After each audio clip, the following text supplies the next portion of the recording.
नमस्कार, आप देखना शुरू कर चुके हैं लाइव सिटीज को। मेरा नाम अभिषेक है। बिहार में तबाही के बीच एक और अलर्ट जारी किया गया है। दरअसल नेपाल सरकार की ओर से यह अलर्ट जारी किया गया है क्योंकि नेपाल के बागमती और कोसी प्रांत में भारी बारिश की संभावना है। नेपाल में मौसम विभाग की ओर से अलर्ट जारी किया गया है, जिसको लेकर वहां के गृह मंत्री रमेश लेखक ने चेतावनी जारी की है और अधिकारियों को निर्देश दिया है। हमारे साथ हमारे सहयोगी आलोक हैं। नेपाल में फिर बारिश होने वाली है नेपाल में, और सीमांचल के तरफ ही खास करके जो सीमांचल जगह है वहाँ कई जिले हैं, उस ओर ही काफ़ी बारिश होनी है। इसे लेकर नेपाल सरकार ने हाई अलर्ट जारी किया है। तमाम जितने उनके अधिकारी हैं उन्हें कह दिया है कि देखिए, नेपाल में भारी बारिश होगी तो फिर पानी आएगा, ये एक इशारा है। और अभी बिहार के कई ज़िले जो हैं वो डूबे हुए हैं।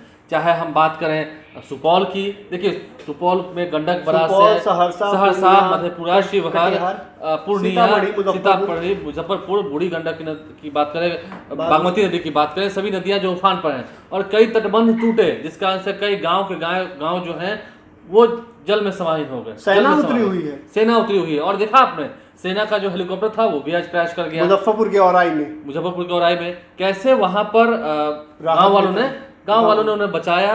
और वहां पर पायलट की थोड़ी सूझबूझ थी, जो कि आपदा प्रबंधन विभाग के प्रमुख सचिव हैं प्रत्यय अमृत, उन्होंने भी इस बात की जानकारी दी है।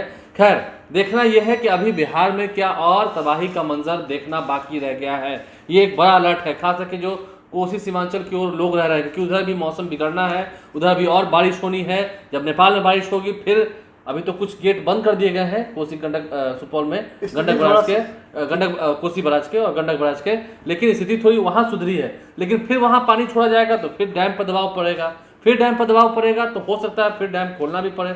डैम को नुकसान नहीं ना पहुंचा सकते हैं, तो फिर पानी आएगा। तो ये पानी आ सकता है, पानी आएगा ही, क्योंकि जब नेपाल में बारिश होगी तो पानी कहाँ आएगा, वो पानी बिहार आएगा। और नेपाल में भी स्थिति काफ़ी वहाँ भयावह थी। नेपाल में भी काफ़ी भारी बारिश हुई थी, 200 से ज़्यादा लोग मर गए थे वहाँ, लगभग 190-198 लोगों की चर्चा थी। और 70-80 लोग जो हैं वो अभी भी गुमशुदा हैं, वो भी लापता हैं। पता नहीं कहाँ बाढ़ में बह गया, क्योंकि वहाँ पर हमने देखा बड़ी बड़ी जो इमारतें थी वो ज़मींदोज़ हो गई, वो पानी में बह गई। आप देखिए ना, फिर बिहार की बात करते हैं। बिहार कई जिलों में जहाँ कटाव था, जहाँ तटबंध था, उसके किनारे के तमाम जितने घर थे वो डूब गए, कच्चे मकान डूब गए। और जो लोग थे, पटना में भी देखिए कैसे अचानक गंगा नदी का जलस्तर बढ़ा था। पहले हम बारिश के समय की बात करें, अभी नहीं। खास करके अभी अगर आप छपरा सारण की ओर जाएंगे तो उधर हालात काफ़ी ख़राब हो गए थे, क्योंकि वहाँ पर सोन नदी का जो उधर पानी है, माफ़ कीजिएगा, जो छपरा की ओर जो पानी है, जो कोसी बराज से छूट कर आया था, उससे काफ़ी दिक्कत हुई थी। गंडक बराज से भी जो पानी आया था उससे काफ़ी वहाँ दिक्कत हुई थी।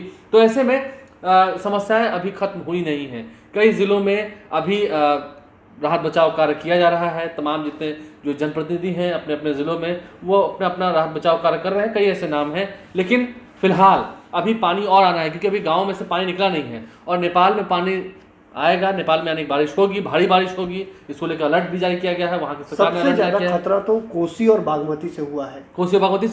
और आपने देखा सीतामढ़ी में भी कैसे बांध टूट गए, 5 बांध टूट गए। आपने देखा विगत दिनों जब सुपौल में पानी छोड़ा गया था, अगर हम बात करें गंडक बराज और कोसी बराज की, तो 12 लाख क्यूसेक टन पानी छोड़ा गया है 2 दिनों के अंदर। फिर वो घट करके 1,90,000 क्यूसेक टन पर आया था।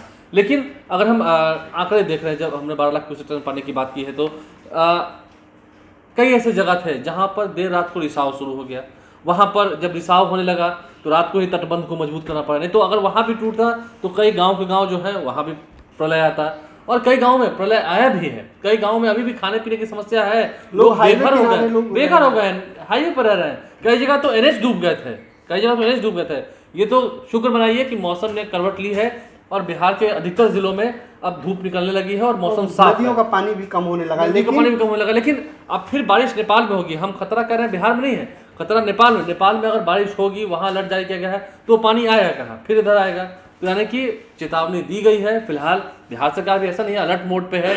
एनडीआरएफ एसडीआरएफ की टीम जो है वो लगातार अलर्ट मोड पे है, काम कर रही है, बचाव कार्य किया जा रहा है। सेना बुलाई गई है और सेना के द्वारा फूड पैकेट्स भी दिलवाए जा रहे हैं। नीतीश कुमार जब एरियल सर्वे करने गए थे तो नीतीश कुमार ने आदेश दिया था, विजय चौधरी जो कि बिहार सरकार के मंत्री हैं, उन्होंने इस बात की पूरी जानकारी दी थी।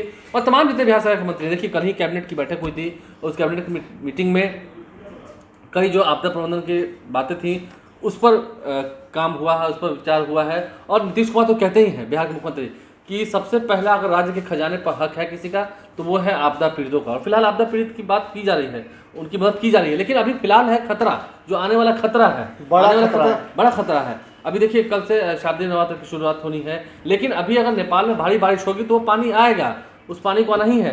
नित्यानंद राय केंद्रीय गृह राज्य मंत्री हैं, वो भी इंटरनेशनल मुद्दे पर बात कर रहे थे विगत दिनों, उन्होंने भी जवाब तलब किया। लेकिन बार बार बिहार तबाही झेलता है, नेपाल के पानी से बिहार में बार बार। देखिए बात यहाँ ये है कि सिर्फ बातें कही जाती हैं, फिर कह रहे हैं बातें कही जाती हैं, उसको जमीन धरातल पर उतार नहीं जाता है। यही वजह है कि पॉलिटिकल पार्टीज जो है वो इशू बनाती है, और वो इशू सही भी है। इतने साल हो गए, ठीक है, इंटरनेशनल मुद्दा है।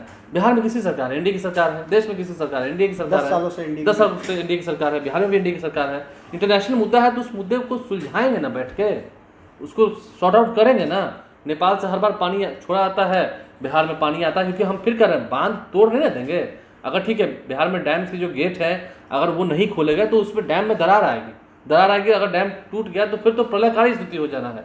अगर डैम टूट गया पूरी तरह से, क्षतिग्रस्त बहुत भारी तरीके से हो गया। अभी आपने हाल ही में देखा कैसे कोसी बराज के ऊपर पानी चढ़ गया था और लोग के आवागमन पूरी तरह से ठप कर दिया गया था। ये तक कि कोसी बराज के एक गेट में थोड़ा सा कहीं क्षतिग्रस्त हो गया था, 21 नंबर गेट, वहां पर भी काफी समस्या होने लगी थी। और पानी कितने धार से, कितने फोर्स से, कितना उफान था नदियों में, उस पानी में कितनी उफनती हुई कोसी नदी थी। तो आपने देखा है क्या वो मंजर एक बार फिर से दिखने वाला है, क्योंकि हाई अलर्ट तो जारी किया गया है। और फिर कह रहे हैं नेपाल में बारिश होगी, पानी आएगा, तो वो पानी बिहार ही आएगा, और बिहार आएगा तो फिर कई जिलों को वो तबाह ही करेगा, ये बात भी तय है। अब इसके लिए तैयारी पूरी कर ली गई है। हालांकि नेपाल सरकार ने तो अलर्ट जारी किया है, खैर उस अलर्ट को देखते हुए बिहार सरकार तो पहले से तैयार है ही, अलर्ट जारी कर ही दिया गया है। कई जगह पर तटबंध जो टूटे थे उनकी मरम्मती का कार्य चल रहा है। लेकिन अब देखना ये होगा, क्योंकि मौसम अगर और बिगड़ता है बिहार में, अगर फिर मौसम करवट नेपाल में बिगड़ता है, नहीं नेपाल में तो बिगड़ रहा है ही, उन्होंने तो पूर्वानुमान जारी किया है। हम बिहार की बात कर रहे हैं, अगर आने वाले समय में फिर बिहार में भी मौसम बिगड़ता है और उसको लेकर भी अलर्ट जारी किया जाता है, तो फिर ये दिक्कत वाली बात हो जाएगी। फिर जो स्थितियां बिगड़ेंगी, दरभंगा में जिस तरह से हालत खराब है, लोग खाने को मुहताज हैं, कम्युनिटी किचन चलाए जा रहे हैं। क्या आप दावा कर रहे हैं कि सभी कम्युनिटी किचन में बिहार के सभी लोग खा ले रहे होंगे जिनका घर डूब गया है? संभव नहीं है। जनप्रतिनिधि जो है वो भी निकल नहीं पा रहे हैं, लोग पानी से निकल नहीं पा रहे हैं। कई लोगों का घर डूब गया है, पूरी तरह से बेघर हो गए हैं, रोड पर रह रहे हैं। और कैसे हो पाएगा? उनके मवेशी भी होते हैं। देखिए गाँव में जाएंगे तो उनका जो मवेशी होता है वो उनके जीने खाने का एक सहारा होता है। अगर मवेशी को कुछ हो जाए, उनके भी चारे की व्यवस्था करनी है, तो आप समझ सकते हैं ये स्थिति और बिगड़ सकती है। क्योंकि जिस तरह से नेपाल में आदेश दिया गया है, नेपाल में अलर्ट जारी किया गया है, वहाँ भारी बारिश होगी तो पानी फिर आना है बिहार, और बिहार आएगा जल तो जल प्रलय होगा, फिर से जल की स्थिति हम देखेंगे। कंट्रोल कितना कर पाएगी सरकार और प्रशासन?